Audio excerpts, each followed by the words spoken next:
பல வருடங்கள் வேலைக்காக தவித்த பொழுது எனக்கு ஒரு டெம்பரரி டீச்சர் வேலை கிடைத்த 89 ரூபாய். 89 ரூபாயை வாங்கி கொண்டு போய் என் தகப்பனாரிடம் கொடுத்தேன். கண்ணீர் வடித்தார்.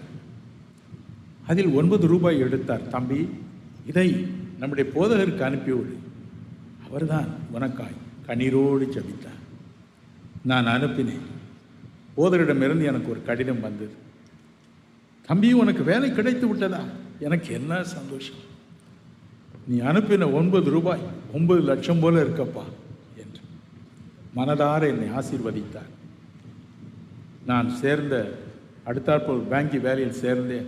ஒரு நாளும் ஒரு ப்ரமோஷன் எனக்கு ஒரு நாள் கூட தாமதமாக வந்ததே இல்லை.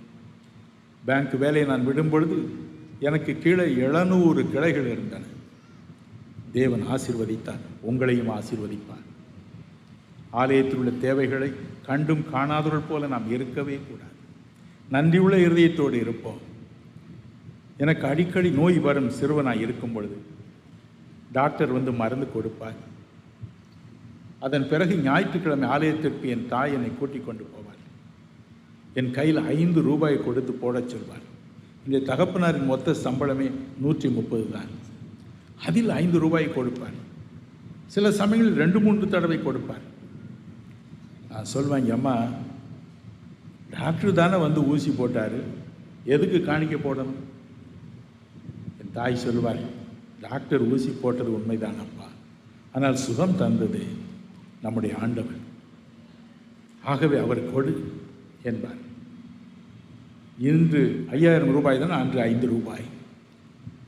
கஷ்டத்தின் நெருக்கத்தின் மத்தியில் என் தாய் கொடுத்தார். என் அன்பிற்குரியவர்களே, நாமும் தேவனுக்கு கொடுப்போம். எல்லாவற்றுக்கும் அதிகமாய் 2 கொரிந்தியர் 8:9 பாருங்கள். அது என்ன சொல்கிறது? இதை வாசித்து முடிப்போம். 2 கொரிந்தியர் 8:9. நம்முடைய கர்த்தராகிய இயேசு கிறிஸ்துவின் கிருபையை அறிந்திருக்கிறீர்களே. அவர் ஐஸ்வர்யமுள்ளவராய் இருந்தோம் நீங்கள் அவருடைய தரித்திரத்தினாலே ஐஸ்வர்யவான்களாகும்படிக்கு உங்கள் நிமித்தம் தரித்திரரானாரே.